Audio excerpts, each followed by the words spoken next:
یا ایھا الناس اتقوا ربکم الذی خلقکم من نفس واحدہ وکما قال اللہ تبارک و تعالی فی کلام المجید والقرآن الحکیم۔ آپ سے گزارش کرتا ہوں کہ ایک مرتبہ درود شریف پڑھیں۔ اللہم صلی علی سیدنا حبیبنا شفیعنا نبینا مولانا محمد وعلی آلہ وصحبہ واتباعہ اجمعین۔ زیادہ طویل بیان ہونے والا نہیں ہے، بس چند منٹ آنے تک، لیکن توجہ متوں میں گھڑی کی طرف اور پیڑ کی احساسات دھری ہونے لگی کہ اس پر بگڑ جائے گا، اس لیے آپ ادھر توجہ۔ تو دوستوں بزرگوں، آپ اللہ کے سامنے اس بات کا اچھی طریقے سے آپ کو علم ہوگا کہ جو مجلس نکاح ہوتی ہے اس میں خطبہ پڑھا جاتا ہے اور اس میں جو آیتیں پڑھی جاتی ہے وہ ہم سب کو اس بات کا علم ہے، اور اس کے اندر ایک آیت ہے یا ایھا الناس اتقوا ربکم الذی خلقکم من نفس واحدہ، پھر اس کے اندر اس کے بعد یا ایھا الذین آمنوا اتقوا اللہ حق تقاتہ، ہر جگہ پر دیکھیے تو یہاں پر اتقوا اللہ کا لفظ استعمال کیا گیا ہے۔ جتنی بھی آیتیں آئیں گی آپ کے سامنے اسی کے ضمن میں چاہتا ہوں کہ جو خطبہ ہونے والا ہے، آخر یہ خطبہ مجھے کیا کہہ رہا ہے، یہ ہمیں پیغام کیا دے رہا ہے، اس کے بارے میں کچھ خلاصہ ہو جائے، سمجھ رہے ہیں بات؟ تو پہلی آیت دیکھیے، اللہ کا انداز بیان بڑا پیارا ہے، بڑا لطیف ہے، یہ تو اللہ ہے، کیوں نہ ہو، وہ تو اللہ ہے، انداز بیان اللہ کا۔ یا ایھا الناس، یا ایھا الناس، اے لوگوں، تمام لوگ، تمام مانوتا آ گئی، اے یہودیوں کی جماعت، اے نصرانیوں کی جماعت، اے عیسائیوں کی جماعت، اے مجومیوں کی جماعت، اے شمس و قمر کو ماننے والے جماعت، اے ہندو بھائیوں، اے مسلمانوں، تم سب کے سب سن لو ایک بات، سب یہاں پر کوئی خاص نہیں کہا، یا ایھا الناس، تمام لوگ، تمام مانوتا، ہر ایک سن لیو، تم سب کو اللہ نے پیدا کیا من نفس واحدہ، اس سے پہلے کہا اتقوا اللہ، کیا کرو، کیا کرو، اللہ سے ڈرو، اللہ سے ڈرو، تم سب کو ایک ہی نفس سے پیدا کیا گیا ہے، ایک ہی جان سے پیدا کیا گیا ہے، لیکن کچھ خاص جگہ پر اللہ نے کہا یا ایھا الذین آمنوا اتقوا اللہ، اب یہاں پر کچھ خاص کر دیا، یا ایھا الذین آمنوا اتقوا اللہ حق تقاتہ ولا تموتن الا وانتم مسلمون۔ پہلی آیت میں تمام کو کہہ دیا سن لو تم سب ایک ہی نفس سے پیدا ہوئے، اب ہر ایک نے اپنا اپنا راستہ اختیار کر لیا، لیکن جنہوں نے میرا راستہ اختیار کیا، جنہوں نے میرے احکامات کو مانا، جنہوں نے مجھ پر ایمان لایا، جو میرے نبی کی اتباع کرنے لگے، جنہوں نے کہا آمنت باللہ وملائکتہ وکتبہ ورسلہ والیوم الآخر والقدر خیرہ وشرہ من اللہ تعالی والبعث بعد الموت، تو ان لوگوں کو خاص دعوت دی اور ان لوگوں کی طرف خاص متوجہ ہوئے اور کہا یا ایھا الذین آمنوا، اب اے ایمان والو تم خاص جماعت سے تو سنو، کیا کرو، اتقوا اللہ، کیا کرو، ڈرنا تو سب کو ہے، اب یہاں پر اس آیت میں خاص کہہ دیا کہ اے ایمان والو تم ڈرو، آخر کار یہ ڈر کیا چیز ہے؟ بڑے خطبے کی نکاح کے اندر خطیب صاحب آئیں گے آپ کے سامنے، جب خطبہ پڑھیں گے تو آپ نے غور کرنا، تو کرے بھی ہے، اب آپ سب سنتے رہتے ہیں ماشاءاللہ،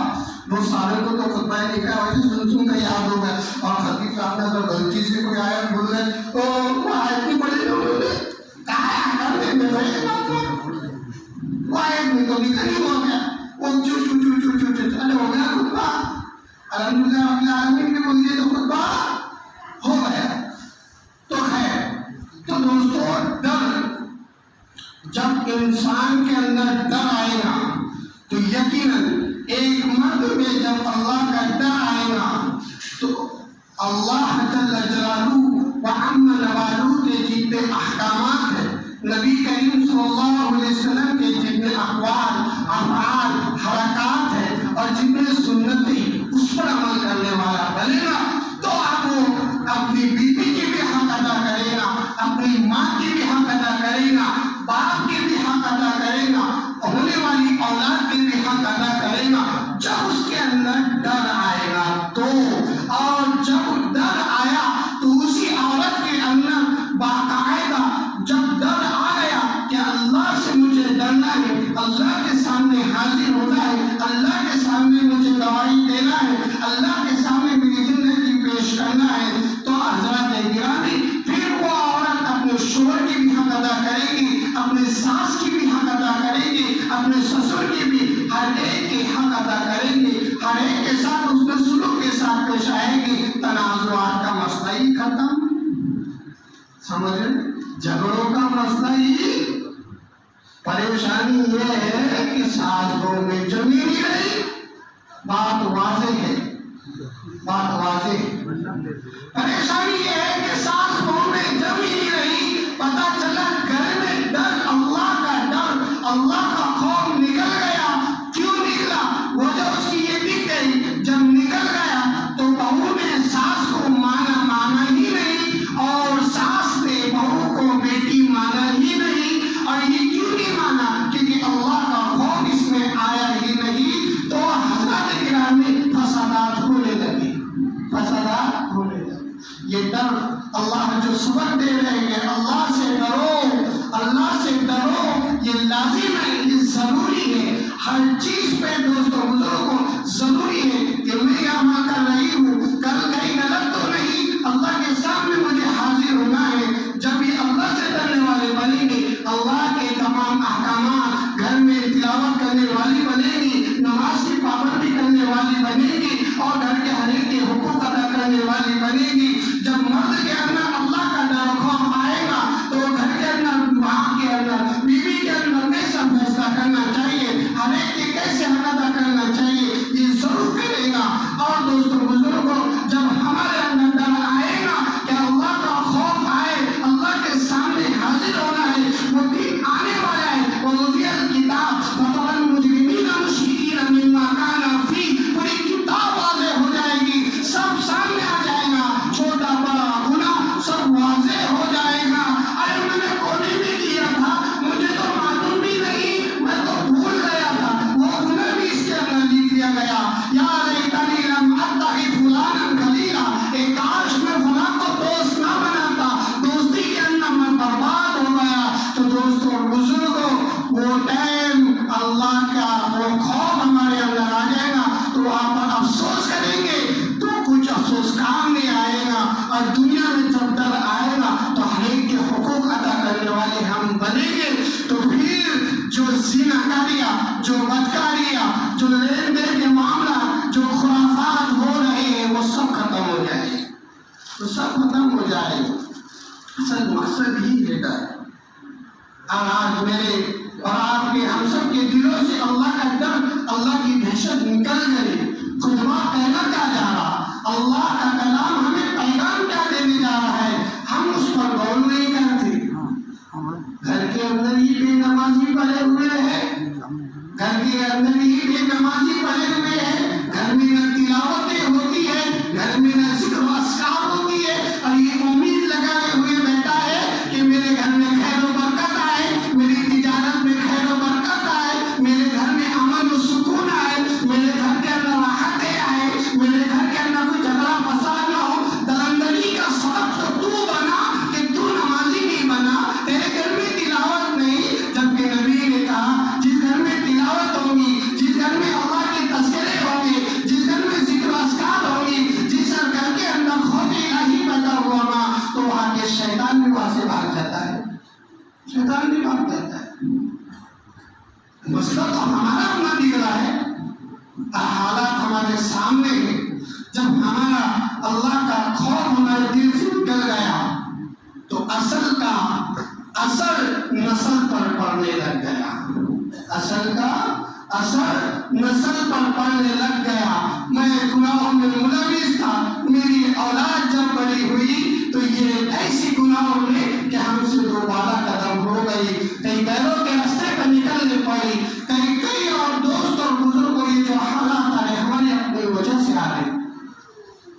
بعض لوگ ایسے ہیں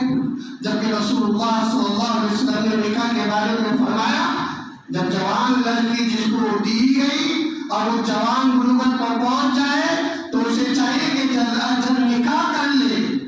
جوان لڑکے کے لیے بھی کہا کہ جلد نکاح کر لے. اب ہو رہی ہے اب یہ لڑکی والا اب یہ اپنے فخر میں مالی اعتبار سے میری لڑکی بڑی حسین و جمیل ہے, میری لڑکی بڑی خوبصورت ہے, میرے پاس تو کوئی کمی نہیں, میں خاندان کے اعتبار سے, میں عزت کے اعتبار سے, میں عہدے کے اعتبار سے, میں نام و نمونے کے اعتبار سے میرا ایک نمبر معاملہ ہے, میں جب چیزیں جاؤں لڑکی دے دوں. ابھی انتظار میں ہوتا ایک رشتہ آیا تو دیکھتا ہے پڑھا لکھا نہیں ہے, کماتا نہیں ہے, دوسرا رشتہ آیا پسند نہیں آ رہا, تیسرا رشتہ آیا ہر عیب نکالنے میں صبح ہوئی شام ہوئی عمر ہوئی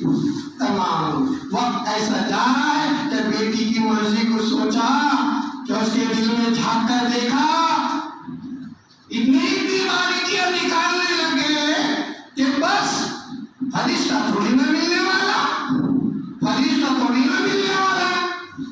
ہر باری میں پھر ہو رہا کیا, لڑکی کی عمر ہو جا رہی, اب تیری عزت بھی تیرے پاس رکھ, تیرا مال بھی تیرے پاس رکھ. ایسے کئی حسین و جمیل لڑکیاں, ایسے کئی کروڑوں لوگ جو کروڑ پتی ہیں حضرت گرامی بیٹی کے معاملے میں پریشان ہو کہ عمر ہو گئی اب کوئی رشتہ نہیں آ رہا. تعویذ دو,